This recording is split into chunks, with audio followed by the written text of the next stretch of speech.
अपने YouTube channel mission रोजगार academy में। फ्रेंड्स, जैसा कि हमने पिछले वीडियो में इकोनॉमिक सर्वे और दूसरे वीडियो में हमने बजट को देखा था, ठीक है। जैसा कि हमने बजट से रिलेटेड सभी हिस्टोरिकल फैक्ट, इसके क्या क्या प्रावधान है, सब हमने देखा था। इस वीडियो में हम लोग PIB के थ्रू, जिसका फुल फॉर्म होता है प्रेस इंफॉर्मेशन ब्यूरो के थ्रू, जो भी 2022-23 के जो बजट आंकड़े जारी किए गए हैं उनको हम देखेंगे। पूरे एक वीडियो में जो रहेगा हम उसको कवर करेंगे। इससे फ्रेंड्स कोई भी चीज़ बाहर नहीं आएगा, केवल यही है कि हम डायरेक्ट प्रेस इंफॉर्मेशन ब्यूरो के थ्रू जो वहाँ पे दिया गया है उसको हम डायरेक्ट बताएंगे। तो आपको यदि वीडियो देखना होगा तो स्पीड में आप करके देख सकते हैं, क्योंकि बोलने की स्पीड अगर स्लो हो तो आप स्पीड को बढ़ा के एक बार देख लेंगे तो आपका सब तैयार हो जाएगा। चलिए फ्रेंड्स, स्टार्ट करते हैं बजट 2022-23। तो फ्रेंड्स, यह केंद्रीय बजट 2022-23 की मुख्य बातें हैं। चलिए हम इसको देखते हैं, ठीक है। इसको पोस्टेड ऑन 1 फरवरी 2022 को 1:18 पर, ठीक है। प्रेस इंफॉर्मेशन ब्यूरो दिल्ली से तो जारी किया गया है। देखते हैं क्या क्या है। तो केंद्रीय बजट में सूक्ष्म आर्थिक स्तर पर सभी समेकित कल्याण पर ध्यान देने के साथ बृहद आर्थिक स्तर वृद्धि पर जोर देने की कल्पना की गई है। केंद्रीय वित्त एवं कॉर्पोरेट कार्य मंत्री श्रीमती निर्मला सीतारमण ने आज संसद में केंद्रीय बजट 2022-23 पेश किया है। बजट की मुख्य बातें क्या क्या हैं उसको देखेंगे। भारत की आर्थिक वृद्धि दर 9.2% अनुमानित है। जो भारत की आर्थिक वृद्धि दर कितनी अनुमानित की गई है, तो 9.2%, जो सभी बड़ी अर्थव्यवस्थाओं में सबसे अधिक है, ठीक है। 14 क्षेत्रों में उत्पादन से जुड़ी प्रोत्साहन योजना के तहत 60 लाख नए रोजगार का सृजन होगा। PLI योजना में 30 लाख करोड़ रुपए के अतिरिक्त उत्पादन बढ़ाने की क्षमता का अनुमान लगाया गया है। अगले 25 साल भारत @100 के अमृत काल में प्रवेश करते हुए बजट में 4 प्राथमिकताओं में विकास पर जोर दिया गया है, जैसा कि अमृत महोत्सव 75वां मनाया गया है, ठीक है। PM गतिशक्ति, समेकित विकास, उत्पाद संवर्धन एवं निवेश, सनराइज अवसर, ऊर्जा संक्रमण और जलवायु कार्य। नेक्स्ट है निवेश को वित्तीय मदद। बात करेंगे PM गतिशक्ति क्या है, ठीक है, इसके तहत कितने बजट का प्रावधान किया गया है।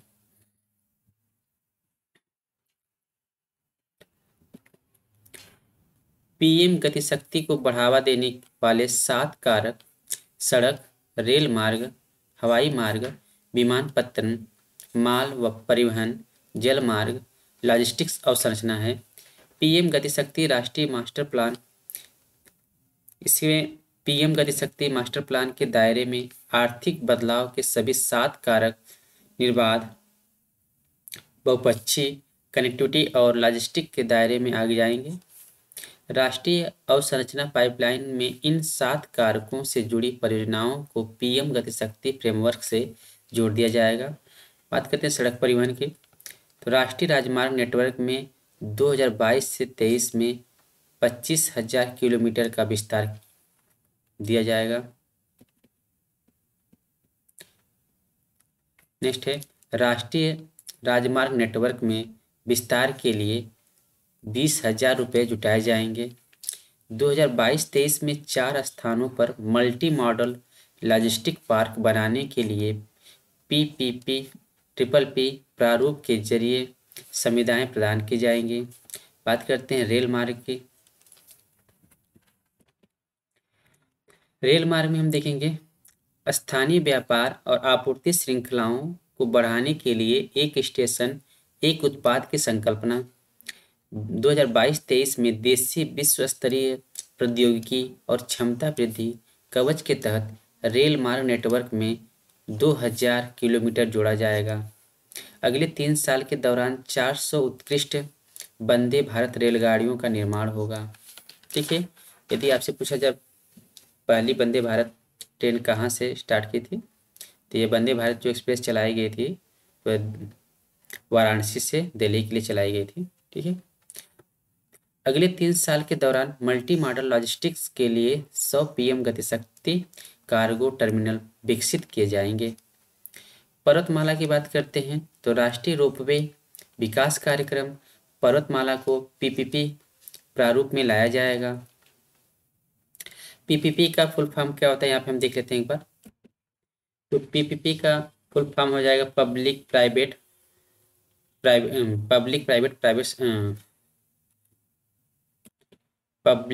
प्राइवेट पार्टनरशिप मॉडल पर यह है। ठीक है। आगे बात करेंगे 2022-23 में 60 किलोमीटर लंबी रोपवे परियोजनाओं के लिए सुविधाएं प्रदान की जाएंगी। ठीक है। बात करते हैं समेकित विकास में हम कृषि को देखेंगे। गेहूं और धान की खरीद के लिए 1.63 करोड़ किसानों को 2.37 लाख करोड़ रुपए का सीधा भुगतान। देश भर में रसायन मुक्त प्राकृतिक खेती को बढ़ावा दिया जाएगा। शुरू में गंगा नदी से सटे 5 किलोमीटर की चौड़ाई तक के गलियारे वाले किसानों की जमीनों पर ध्यान दिया जाएगा। नाबार्ड कृषि और ग्रामीण उद्यम में से जुड़े स्टार्टअप्स को वित्तीय मदद के लिए मिश्रित पूंजी कोष की सुविधा देगा। फसलों के आकलन, भूमि रिकॉर्ड का डिजिटलीकरण, कीटनाशकों एवं पोषक तत्वों के छिड़काव के लिए किसान ड्रोन का उपयोग। केन बेतवा लिंक परियोजना के क्रियान्वयन के लिए 1400 करोड़ परिव्यय किया गया। ठीक है। परिव्यय की आकलन की गई है। केन बेतवा लिंक परियोजना से किसानों की 9.08 लाख हेक्टेयर जमीनों को सिंचाई की सुविधा मिलेगी। बात करते हैं एमएसएमई में हम देखते हैं उद्यम, ई श्रम, एनसीएस और असीम पोर्टलों को आपस में जोड़ा जाएगा। 130 लाख एमएसएमई को इमरजेंसी क्रेडिट लिंक्ड गारंटी योजना के तहत अतिरिक्त कर्ज दिया जाएगा। ईसीएलजीएस को मार्च 2023 तक बढ़ाया जाएगा। ईसीएलजीएस के तहत गारंटी कवर 50,000 करोड़ रुपए बढ़ाकर कुल 5 लाख करोड़ रुपए कर दिया जाएगा। सूक्ष्म एवं लघु उद्यमों को सूक्ष्म एवं लघु उद्यम क्रेडिट गारंटी ट्रस्ट के तहत 2 लाख करोड़ रुपए का अतिरिक्त क्रेडिट दिया जाएगा। ठीक है। रेजिंग एंड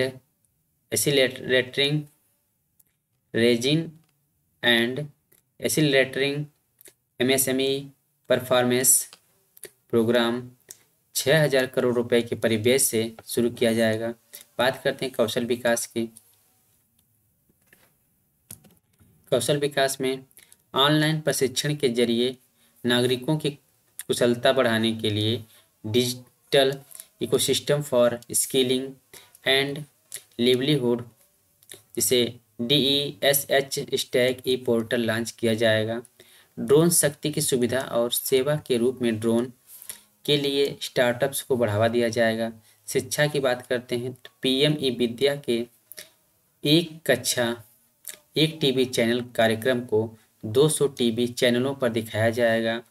महत्वपूर्ण चिंतन, कौशल और प्रभावी शिक्षण वातावरण को बढ़ावा देने के लिए वर्चुअल प्रयोगशाला और कौशल ई प्रयोगशाला की स्थापना। डिजिटल शिक्षकों के माध्यम से पढ़ाई के लिए उच्च गुणवत्ता वाली ई कंटेंट विकसित किया जाएगा। व्यक्तिगत तौर पर पढ़ाई करने के लिए विश्व स्तरीय शिक्षा के लिए डिजिटल विश्वविद्यालय की स्थापना की जाएगी। बात करते हैं स्वास्थ्य की। स्वास्थ्य में देखेंगे राष्ट्रीय डिजिटल स्वास्थ्य इकोसिस्टम के लिए खुला मंच शुरू किया जाएगा। गुणवत्तापूर्ण मानसिक स्वास्थ्य परामर्श और देखरेख सेवाओं के लिए राष्ट्रीय टेली मानसिक स्वास्थ्य कार्यक्रम शुरू किया जाएगा। 23 टेली मानसिक स्वास्थ्य केंद्रों का एक नेटवर्क स्थापित किया जाएगा। इसका नोडल सेंटर निम्हांस होगा और अंतर्राष्ट्रीय सूचना प्रौद्योगिकी संस्थान बेंगलुरु इसे प्रौद्योगिकी सहायता देगा। सक्षम आंगनवाड़ी की बात करते हैं। मिशन शक्ति, मिशन वात्सल्य, सक्षम आंगनवाड़ी और पोषण 2.0 के जरिए महिलाओं और बच्चों को एकीकृत लाभ प्रदान किया जाएगा। 2 लाख आंगनवाड़ियों को सक्षम आंगनवाड़ियों में उन्नयन, ठीक है। हर घर नल से जल के बारे में बात करेंगे। हर घर नल से जल के तहत वर्ष 2022-23 में 3.8 करोड़ परिवारों को शामिल करने के लिए 60,000 करोड़ रुपए आवंटित किए जाएंगे। सभी के लिए आवास, ठीक है। प्रधानमंत्री आवास योजना के तहत वर्ष 2022-23 में 80 लाख घरों को पूरा करने के लिए 48,000 करोड़ रुपए आवंटित किए जाएंगे, ठीक है। प्रधानमंत्री आवास योजना के तहत 80 लाख घरों को पूरा करने के लिए 48,000 करोड़ रुपए का आवंटन किए गए हैं। पूर्वोत्तर क्षेत्र के लिए प्रधानमंत्री की विकास पहल। पूर्वोत्तर में बुनियादी ढांचे एवं सामाजिक विकास परियोजनाओं और वित्त पोषण के लिए नई योजना PMDEVINE शुरू की गई है। इस योजना के तहत युवा और महिलाओं को आजीविका गतिविधियों में समर्थ बनाने के लिए 1500 करोड़ रुपए का शुरुआती आवंटन। नेक्स्ट देखेंगे जीवंत ग्राम कार्यक्रम। जीवंत ग्राम कार्यक्रम के तहत उत्तर सीमा पर छिटपुट आबादी, सीमित संपर्क और बुनियादी ढांचे वाले सीमावर्ती गांवों के विकास के लिए जीवंत ग्राम कार्यक्रम। बैंकिंग सेक्टर में देखते हैं 100% 1.5 लाख डाकघरों को मुख्य बैंकिंग प्रणाली में शामिल किया जाएगा, ठीक है। 1.5 लाख डाकघरों को मुख्य बैंकिंग प्रणाली में शामिल किया जाएगा। अनुसूचित वाणिज्यिक बैंक 75 जिलों में 75 डिजिटल बैंकिंग इकाइयाँ DBU डिजिटल बैंकिंग इकाइयाँ स्थापित करेंगे, ठीक है। ई पासपोर्ट की बात करते हैं तो एम्बेडेड चिप और भावी प्रौद्योगिकी वाले ई पासपोर्ट शुरू किए जाएंगे। शहरी नियोजन में देखते हैं तो भवन उपनियमों, शहरी नियोजन योजना, पारगमनम, उन्मुखी विकास का आधुनिकीकरण लागू किया गया है। शहरी क्षेत्रों में बड़े पैमाने पर चार्जिंग स्टेशन स्थापित करने के लिए बैटरी अदला बदली नीति लाई जाएगी। बात करते हैं भूमि रिकॉर्ड प्रबंधन की तो भूमि के रिकॉर्ड के IT आधारित प्रबंधन के लिए विशिष्ट भूमि पार्सल पहचान संख्या का उपयोग किया जाएगा। त्वरित कारपोरेट बहिर्गमन में देखेंगे कंपनियों को तेजी से बंद करने के लिए centre for processing accelerated corporate exit स्थापित किए जाएंगे। ABGC संवर्धन कार्य बल, इसमें देखेंगे इस क्षेत्र की संभावना का पता लगाने के लिए एक एनिमेशन, विजुअल प्रभाव, गेमिंग और कॉमिक संवर्धन कार्य बल की स्थापना। दूरसंचार क्षेत्र में देखेंगे तो उत्पादन से जुड़ी प्रोत्साहन योजना के एक हिस्से के रूप में 5G के लिए एक मजबूत इकोसिस्टम स्थापित करने के लिए डिजाइन जनहित विनिर्माण के लिए योजना। उद्यम एवं सेवा केंद्रों के विकास में भागीदारी बनाने के लिए राज्यों को समर्थ बनाने हेतु विशेष आर्थिक जोन अधिनियम को एक नए विधान से प्रतिस्थापित किया जाएगा।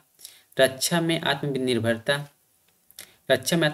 में हम देखेंगे 2022-23 में घरेलू उद्योग के लिए निर्धारित पूंजीगत खरीदारी बजट का 68% निर्धारित किया गया, जो 2021 में 58% के मुकाबले अधिक है।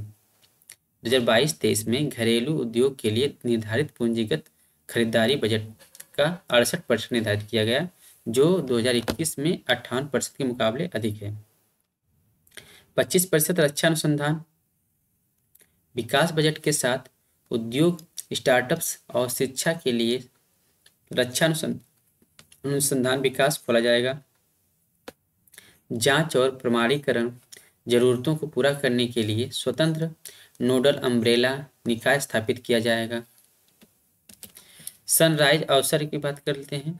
सनराइज अवसर में आर्टिफिशियल इंटेलिजेंस, भूस्थानिक प्रणालियों और ड्रोनों, सेमीकंडक्टर और इसके इकोसिस्टम, अंतरिक्ष अर्थव्यवस्था, जिनोमिक्स, फार्मास्यूटिकल, हरित ऊर्जा और स्वच्छ गतिशीलता प्रणालियों जैसे सनराइज अवसरों में अनुसंधान और विकास के लिए सरकारी योगदान उपलब्ध कराया जाएगा।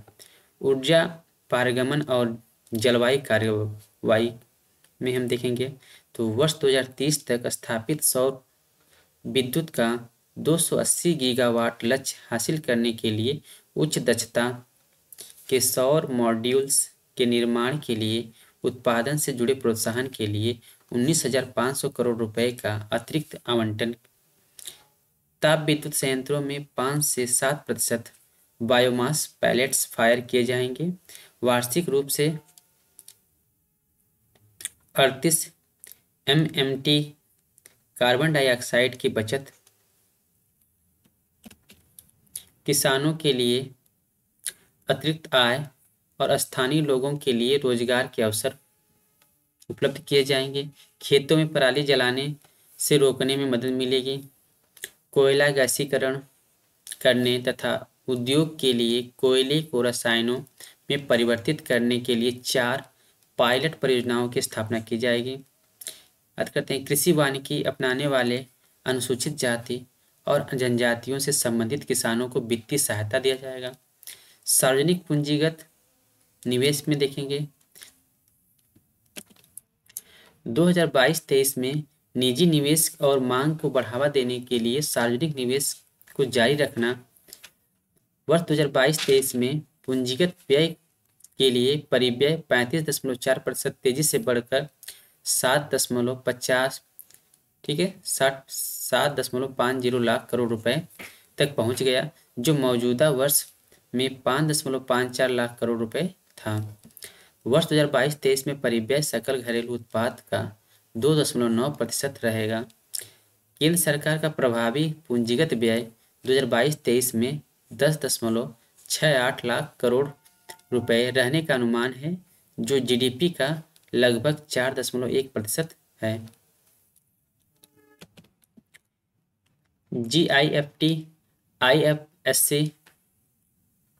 जीआईएफटी शहर में विश्वस्तरीय विदेशी विश्वविद्यालयों और संस्थानों को अनुमति दी जाएगी। अंतर्राष्ट्रीय अधिकांश क्षेत्र के तहत विवादों के समय का निपटान के लिए एक अंतर्राष्ट्रीय मध्यस्थता केंद्र की स्थापना की जाएगी। संसाधनों को जुटाना, डेटा केंद्रों और ऊर्जा भंडार प्रणालियों को बुनियादी ढांचे का दर्जा दिया जाएगा। उद्यम पूंजी और निजी इक्विटी ने पिछले साल 5.5 लाख करोड़ रुपए से अधिक का निवेश किया और एक सबसे बड़े स्टार्टअप्स और विकास इकोसिस्टम में सुविधा प्रदान की। इस निवेश को बढ़ाने के लिए उपाय किए जा रहे हैं। सनराइज क्षेत्रों के लिए ब्लेंडिंग निधियों को बढ़ावा दिया जाएगा। हरित बुनियादी ढांचे के लिए संसाधन जुटाने के लिए सॉवरिन ग्रीन बॉन्ड जारी किए जाएंगे। क्या होता है सॉवरिन ग्रीन बॉन्ड, ये इकोनॉमिक्स वाले सेक्शन में हम बताएंगे इसको। डिजिटल रुपया की बात करते हैं तो भारतीय रिजर्व बैंक द्वारा डिजिटल रुपये की शुरुआत 2022-23 में की। डिजिटल रुपया में हम देखेंगे भारतीय रिजर्व बैंक द्वारा डिजिटल रुपये की शुरुआत 2022-23 में की। राज्यों को बृहद राजकोषीय स्पेस उपलब्ध कराना। इसमें पूंजीगत निवेश के लिए राज्यों को वित्तीय सहायता की योजना के लिए अधिक परिव्यय। यह परिव्यय बजट अनुमानों में 10,000 करोड़ रुपए था, जो वर्तमान वर्ष के लिए संशोधित अनुमानों में 15,000 करोड़ रुपए कर दिया गया। अर्थव्यवस्था में समग्र प्रोत्साहन के लिए राज्यों को सहायता के लिए वर्ष 2022-23 में 1 लाख करोड़ रुपए का आवंटन, 50 वर्षीय ब्याज मुक्त ऋण प्रदान करना जो सामान्य ऋण के अतिरिक्त है। 2022-23 में राज्यों को जीएसडीपी के 4% का वित्तीय घाटे की अनुमति होगी, जिसका 0.5% विद्युत क्षेत्र सुधारों में उपयोग किया जाएगा। राजकोषीय प्रबंधन बजट अनुमान 2021-22 में राजकोषीय प्रबंधन कितना रहा, तो 34.83 लाख करोड़ रुपए। संशोधित अनुमान 2021-22 तो 37.70 लाख करोड़ रुपए। वर्ष 2022-23 में कुल अनुमानित व्यय कितना है, तो 39.45 लाख करोड़ रुपए। वर्ष 2022-23 में उधारी के अलावा कुल प्राप्तियां कितनी हैं, तो 22.84 लाख करोड़ रुपए। चालू वित्त वर्ष में राजकोषीय घाटा जीडीपी का 6.9% बजट अनुमानों में 6.8% की तुलना में है। वर्ष 2022-23 में राजकोषीय घाटा जीडीपी का 6.4% अनुमानित है। प्रत्यक्ष कर में हम देखेंगे स्थिर व संभावित कर व्यवस्था संबंधी नीति को आगे बढ़ाया जाएगा। विश्वसनीय कर व्यवस्था स्थापित करने का दृष्टिकोण, कर प्रणाली को सरल बनाना और मुकदमेबाजी को कम करना, नई अद्यतनीकृत विवरणी का चलन शुरू करना, अतिरिक्त कर की अदायगी करके अद्यतन विवरणी दाखिल करने के लिए नया प्रावधान, करदाता को आय के आकलन में की गई गलतियों को सुधार कर अद्यतन विवरणी दाखिल करने का अवसर मिलेगा। अद्यतन विवरणी संबंधित आकलन वर्ष के अंत से 2 वर्षों के भीतर दाखिल की जा सकती है।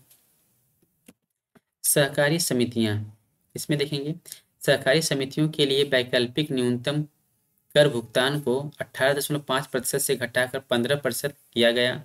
सहकारी समितियों और कंपनियों के लिए समान अवसर उपलब्ध होंगे। उन सहकारी समितियों के लिए अधिभार की मौजूदा दर 12% से घटाकर 7% किया गया। उन सहकारी समितियों के लिए अधिभार की मौजूदा दर 12% से घटाकर 7% किया गया, जिनकी कुल आमदनी 1 करोड़ रुपए से अधिक है और 10 करोड़ रुपए तक। दिव्यांगजनों को कर राहत, दिव्यांग आश्रितों को उनके माता पिता या अभिभावकों के जीवन काल के दौरान, यानी माता पिता या अभिभावकों को 60 वर्ष की आयु प्राप्त करने पर भी बीमा योजनाओं से वार्षिकी और एक मुश्त राशि अदायगी की अनुमति। राष्ट्रीय पेंशन योजना में के योगदान में समानता, तो राज्य सरकार के कर्मचारियों के एनपीएस खाते में नियोक्ता को योगदान पर कटौती की सीमा को 10% से बढ़ाकर 14% करने का प्रस्ताव। इससे राज्य सरकार के कर्मचारियों को केंद्रीय कर्मचारियों के समान सुविधा प्रदान करने में मदद मिलेगी। राज्य सरकार के कर्मचारियों के लिए सामाजिक सुरक्षा लाभ को बढ़ाने में मदद मिलेगी। बात करते हैं स्टार्टअप के लिए प्रोत्साहन। स्टार्टअप के लिए प्रोत्साहन में कर प्रोत्साहन उपलब्ध कराने के लिए पात्र स्टार्टअप के निगमन की अवधि को 1 साल बढ़ाकर 31/3/2023 तक करने का प्रस्ताव। पहले निगमन की अवधि 31 मार्च 2022 तक वैध है। रियायती कर व्यवस्था के अंतर्गत प्रोत्साहन, इसमें देखेंगे धारा 115 BAB के तहत विनिर्माण एवं उत्पादन शुरू करने की अंतिम तिथि को 1 साल के लिए यानी 31 मार्च 2023 से बढ़ाकर 31 मार्च 2024 कर दिया गया है। वर्चुअल डिजिटली परिसंपत्तियों के कराधान के लिए योजना, वर्चुअल डिजिटल परिसंपत्तियों के लिए विशेष कर प्रणाली लागू की गई। किसी भी वर्चुअल डिजिटल परिसंपत्ति के हस्तांतरण से होने वाली आय पर कर की दर 30% होगी। इस प्रकार की आय की गणना करते समय अधिग्रहण लागत छोड़कर किसी भी खर्च अथवा भत्ते के लिए कटौती नहीं होगा। वर्चुअल डिजिटल परिसंपत्ति के लिए हस्तांतरण से हुए नुकसान की भरपाई किसी अन्य आय से नहीं की जा सकती। लेन देन के विवरण के लिए वर्चुअल डिजिटल परिसंपत्तियों के हस्तांतरण के संबंध में किए गए भुगतान पर एक निश्चित मौद्रिक सीमा से ऊपर की रकम के लिए 1% की दर से TDS देय होगा। वर्चुअल डिजिटल परिसंपत्ति के उपहार पर भी प्राप्तकर्ता के यहाँ कर देय होगा। मुकदमा प्रबंधन, यदि किसी मामले में कानून उसी तरह का हो जिससे संबंधित कोई मामला उच्च न्यायालय अथवा सर्वोच्च न्यायालय में लंबित हो तो विभाग द्वारा अपील दायर करने की प्रक्रिया को अदालत द्वारा उस कानून के संबंध में फैसला दिए जाने तक टाल दिया जाए। करदाताओं और विभाग के बीच दोहराई जाने वाली मुकदमेबाजी को कम करने में इससे काफ़ी मदद मिलेगी। IFSC को कर प्रोत्साहन निम्नलिखित को निर्धारित शर्तों के साथ कर से छूट प्रदान की गई। विदेशी डेरिवेटिव प्रपत्रों से किसी प्रवासी को कोई आमदनी किसी विदेशी बैंकिंग इकाई द्वारा जारी काउंटर डेरिवेटिव्स से होने वाली आय, जहाज के पट्टे से मिली रॉयल्टी एवं ब्याज आय, IFSC में पोर्टफोलियो प्रबंधन सेवाओं से प्राप्त आय। बात करते हैं अधिभार या यौक्तिकीकरण। AOP अनुबंध के निष्पादन के लिए गठित कंसोर्टियम पर अधिभार की उच्चतम सीमा 15% निर्धारित की गई है। व्यक्तिगत कंपनियों और AOP के बीच अधिभार में अंतर को कम किया गया है। किसी प्रकार की परिसंपत्ति के हस्तांतरण से होने वाले दीर्घावधि पूंजीगत लाभ पर अधिभार की अधिकतम सीमा 15% होगी। इससे स्टार्टअप समुदाय को नुकसान मिलेगा। स्वास्थ्य एवं शिक्षा उपकर की बात करते हैं। आय और मुनाफे पर किसी भी अधिभार अथवा उपकर को कारोबारी खर्च की श्रेणी में रखने की अनुमति नहीं होगी। कर वंचन की रोकथाम, तलाशी एवं सर्वेक्षण कार्रवाइयों के दौरान पता लगे प्रकट आय के संबंध में किसी भी प्रकार की हानि के प्रति सामंजन की अनुमति नहीं दी जाएगी। TDS प्रावधानों को युक्तिसंगत बनाना, कारोबार बढ़ावा देने की रणनीति के तहत हित लाभ एजेंटों के हाथों में कर योग्य होते हैं, इसलिए लाभ एजेंटों तक अग्रसारित किया जाएगा। हित लाभ देने वाले व्यक्ति द्वारा कर कटौती के लिए उपबंध करने का प्रस्ताव होगा, बशर्ते वित्त वर्ष के दौरान ऐसे हित लाभों का कुल मूल्य 20,000 रुपये से अधिक न हो। अप्रत्यक्ष कर की बात कर लेते हैं तो GST में असाधारण प्रगति। वैश्विक महामारी के बावजूद GST राजस्व में उछाल है। इस बढ़ोतरी के लिए करदाता सराहना के पात्र है। विशेष आर्थिक क्षेत्र SEZ स्पेशल इकोनॉमिक जोन का सीमा शुल्क प्रशासन पूरी तरह IT से संचालित होगा। कस्टम्स नेशनल पोर्टल पर कार्य करेगा, जिसे 30 सितंबर 2022 से क्रियान्वित किया जाएगा। सीमा शुल्क सुधार एवं शुल्क दर में बदलाव। फेसलेस सीमा शुल्क पूरी तरह स्थापित कर दिया जाएगा। कोविड-19 वैश्विक महामारी के दौरान सीमा शुल्क संगठनों ने चपलता और संकल्प प्रदर्शित करते हुए सभी मुश्किलों के प्रति असाधारण फ्रंट लाइन कार्य किया है। परियोजनागत आय एवं पूंजीगत वस्तुएं। परियोजनागत आयात एवं पूंजीगत वस्तुएं। पूंजीगत वस्तुओं और परियोजनागत आयातों में रियायती दरों को क्रमिक रूप से हटाने और 7.5% असाधारण शुल्क लगाने का प्रस्ताव। इससे घरेलू क्षेत्र और मेक इन इंडिया के विकास को बढ़ावा मिलेगा। उन उन्नत मशीनरियों के लिए कतिपय छूट बनी रहेगी जिनका देश के भीतर विनिर्माण नहीं किया जाता। विशेषीकृत कास्टिंग्स, बॉल स्क्रू और लीनियर मोशंस गाइड पर कुछ एक छूट देने का चलन शुरू किया जा सक रहा है ताकि पूंजीगत वस्तुओं के घरेलू विनिर्माण को प्रोत्साहन किया जा सके। सीमा शुल्क छूट एवं शुल्क सरलीकरण की समीक्षा। 350 से अधिक प्रस्तावित छूट प्रविष्टियों को धीरे धीरे हटाए जाने का प्रस्ताव है। इनमें कई कृषि उत्पाद, रसायन, वस्त्र, चिकित्सा उपकरण और दवाएं शामिल हैं, जिनके लिए पर्याप्त घरेलू क्षमता मौजूद है। विशेषकर रसायन, कपड़ा और धातु जैसे क्षेत्रों के लिए सीमा शुल्क दर एवं शुल्क दर संरचना सरल हो जाएगी और विवाद कम हो जाएगा। जो वस्तुएं भारत में विनिर्मित की जाती हैं या की जा सकती हैं, उनके लिए छूट हटाने से और अर्धनिर्मित उत्पादों के विनिर्माण में प्रयुक्त होने वाले कच्चे माल पर रियायती शुल्क लगाने से मेक इन इंडिया और आत्मनिर्भर भारत के हमारे लक्ष्य को हासिल करने में मदद मिलेगी। क्षेत्र विशेष प्रस्ताव इलेक्ट्रॉनिक्स क्षेत्र में देखते हैं। देश में पहनने वाले उपकरणों, सुने जा सकने वाले उपकरणों और इलेक्ट्रॉनिक्स स्मार्ट मीटरों के निर्माण को सुविधाजनक बनाने हेतु श्रेणीबद्ध दरें तय करने के लिए सीमा शुल्क दरों में संशोधन किया जाएगा।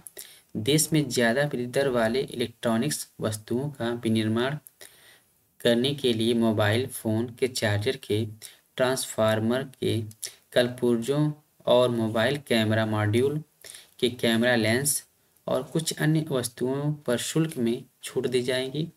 रत्न एवं आभूषण में देखते हैं। रत्न एवं आभूषण क्षेत्र को बढ़ावा देने के लिए तरासे एवं पालिश किए गए हीरों और रत्न पत्थरों पर सीमा शुल्क घटाकर 5% किया जा रहा है। केवल तरासे गए हीरे पर कुछ भी सीमा शुल्क नहीं लगेगा। ई कॉमर्स के जरिए आभूषण निर्यात को सुविधाजनक बनाने के लिए एक सरल नियामकीय रूपरेखा इस वर्ष जून तक लागू की जाएगी। कम मूल्य वाले इमिटेशन आभूषण का आयात हतोत्साहित करने के लिए इमिटेशन आभूषण के आयात पर प्रति किलो कम से कम 400 रुपये का सीमा शुल्क लगाया जाएगा। रसायन के क्षेत्र में देखते हैं। कुछ महत्वपूर्ण रसायनों जैसे मेथनॉल, एसिटिक एसिड, पेट्रोलियम संशोधन से जुड़े हेवी फीड स्टॉक पर सीमा शुल्क घटाया जा रहा है। देश में पर्याप्त क्षमता वाले सोडियम साइनाइड पर सीमा शुल्क बढ़ाया जा रहा है। इससे देश में मूल्यवर्धन करने में मदद मिलेगी। MSME में देखेंगे, छतरी पर सीमा शुल्क बढ़ाकर 20% किया जा रहा है। छतरी के कलपुर्जों पर दी जा रही शुल्क छूट को वापस लिया जा रहा है। भारत में निर्मित किए जाने वाले कृषि क्षेत्र से जुड़े कलपुर्जों पर दी जा रही शुल्क छूट को तर्कसंगत बनाया जा रहा है। पिछले साल स्टील स्क्रैप पर दी गई सीमा शुल्क छूट अब तक 1 साल और दी जाएगी ताकि MSME से जुड़े द्वितीयक इस्पात उत्पादकों को राहत मिल सके। स्टेनलेस स्टील एवं इस्पात के कोटेड चौरस उत्पादों, एलॉय स्टील एवं हाई स्पीड स्टील की छड़ों पर कुछ एंटी डोपिंग शुल्क एवं CVD को वापस लिया जा रहा है ताकि जनहित में इस धातु की मौजूदा ऊंची कीमतों से निपटा जा सके। निर्यात सेक्टर में देखते हैं। तो निर्यात को बढ़ावा देने के लिए कुछ वस्तुओं जैसे fasteners, button, zipper, lining material, विशेष चमड़ा, फर्नीचर, फिटिंग्स एवं पैकेजिंग बॉक्स पर छूट दी जा रही है। झींगा जलीय कृषि के लिए आवश्यक कुछ कच्चे माल पर शुल्क घटाया जा रहा है ताकि इसके निर्यात को बढ़ावा दिया जा सके। ईंधन के मिश्रण को बढ़ावा देने के लिए शुल्क संबंधी उपाय। गैर मिश्रित ईंधन पर 1 अक्टूबर 2022 से प्रति लीटर 2 रुपये का अतिरिक्त विभेदक उत्पाद शुल्क लगेगा ताकि ईंधन के मिश्रण को बढ़ावा दिया जा सके। तो फ्रेंड्स, ये रहे बजट 2022 22-23 पर PIB की रिपोर्ट। ठीक है, यदि आपको इसे पढ़ना है तो PIB की साइट पे जाइए और वहाँ से आप बजट या इकोनॉमी सर्वे को डिटेल से देख सकते हैं। बाकी शॉर्ट फॉर्म में इसी पर आपको वीडियो देखने को मिल जाएगा, वहाँ से भी आप बजट इकोनॉमी सर्वे को देख सकते हैं। ये तो हम केवल PIB की रिपोर्ट थी, तो इसको हमने आपके सामने प्रस्तुत करने का, ठीक है, प्रस्तुत किया। तो फ्रेंड्स, यदि आपको देखना हो तो वीडियो को स्पीड करके आप इसमें देख सकते हैं। आशा करता हूँ फ्रेंड्स ये वीडियो आपके लिए काफ़ी हेल्पफुल होगा। मिलते हैं अगली वीडियो में, तब तक के लिए bye bye, thank you and have a nice day.